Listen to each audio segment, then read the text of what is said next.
যারা বাংলাদেশের প্রতি অতিষ্ঠ হয়ে বিদেশে যেতে চান তারা আগে বাংলাদেশের এই গ্রামে একবার যেতে পারেন। বিশ্বের সবচেয়ে ভদ্র গ্রাম বলা হয় একে, যার অবস্থান আমাদের এই বাংলাদেশে।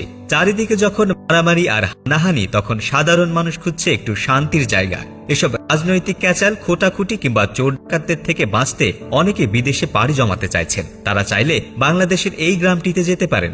আমাদের বাংলাদেশে এমন একটি গ্রাম আছে যেখানে মানুষকে কখনো থানায় যেতে হয় না, কোনো মারামারি কিংবা ঝগড়াঝাটি তো কারো সাথেই হয় না। চোর কিংবা ছিনতাই কি তা হয়তো এই গ্রামের মানুষ জানে না। অবাক করার বিষয় হলো গ্রামের সকলেই ধার্মিক এবং আন্তরিক। ধার্মিক শুনে হাসার কোনো কারণ নেই। নাস্তিক কিংবা মুসলিম সবাই সমান এই গ্রামে। নেই কোনো জমি নিয়ে বিরোধ কিংবা হিংসা।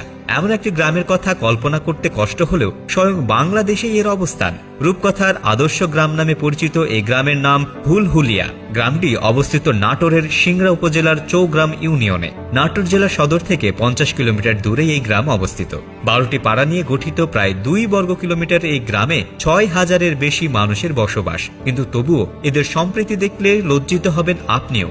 জানলে অবাক হবেন যে গত 200 বছরে কোনো মামলা মোকদ্দমার জন্য পুলিশকে এই গ্রামে যেতে হয়নি। গ্রামটিতে তাদের নিজস্ব নিয়মনীতি ও বিচার ব্যবস্থা রয়েছে নিজস্ব আদালত ব্যবস্থা। কারণ এখানে কোনো অপরাধ নেই বললেই চলে। ছোটখাটো যা অপরাধ হয় তা অপরাধ নয় বললেই চলে। কি ভাবছেন হতে পারে দূর কোনো গ্রাম যেখানে নেই শিক্ষার আলো? জানলে অবাক হবেন এই গ্রামের সকল মানুষ শতভাগ শিক্ষিত, মানে সুশিক্ষায় শিক্ষিত।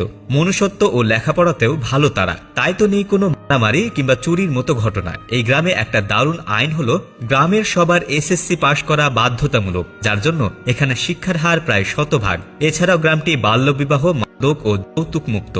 বিনোদনের জন্য সকলে একত্রিত হয়ে আনন্দ করে। গ্রামবাসীর উদ্যোগে প্রতি বছর গ্রাম বাংলার ঐতিহ্যবাহী খেলাধুলা ও প্রতিযোগিতা অনুষ্ঠিত হয় এই গ্রামে। শিশু এবং যুব সমাজের প্রতি বিশেষ যত্নশীল এই গ্রামের সকলেই। নেই কোনো যৌন হয়রানি কিংবা ধর্ষণের মতো অপরাধ। উন্নয়নেও বেশ এগিয়ে এই হুলহুলিয়া গ্রামটি। ফলে সরকার এই গ্রামকে আদর্শ গ্রাম হিসাবে স্বীকৃতি দিয়েছে। এই আদর্শ গ্রামে প্রবেশ করতে গেলেই প্রথমে চোখে পড়ে বিশাল একটি গেট, যেখানে লেখা রয়েছে আদর্শ হুলহুলিয়া। 2016 সালে 2,76,00,000 টাকা ব্যয়ে হুলহুলিয়া গ্রামে ডিজিটাল হাব প্রতিষ্ঠিত করা হয়। এই গ্রামে একটি প্রাইমারি স্কুল, একটি হাই স্কুল, একটি মাদ্রাসা ও একটি মসজিদ রয়েছে। গ্রাম থেকে 200-র অধিক বিএসসি প্রকৌশলী, এমবিবিএস ডাক্তার, বিশ্ববিদ্যালয়ের শিক্ষক, বিচারক সহ নানা শ্রেণী পেশার মানুষ রয়েছেন। আর প্রতি বছরই দেশের নামকরা শিক্ষা প্রতিষ্ঠানগুলোতে এই গ্রাম থেকে শিক্ষার্থীরা পড়তে যায়। এই গ্রামে 1940 সালে হুলহুলিয়া সামাজিক উন্নয়ন নামে একটি পরিষদ গঠন করা হয়। একজন চেয়ারম্যান ও একজন ভাইস চেয়ারম্যান এবং 5 জন উপদেষ্টা সহ মোট 21 জন সদস্য নিয়ে এই কমিটি গঠন করা হয়ে থাকে। গ্রামবাসীরা ভোটের মাধ্যমে 2 বছরের জন্য একজন চেয়ারম্যান ও একজন ভাইস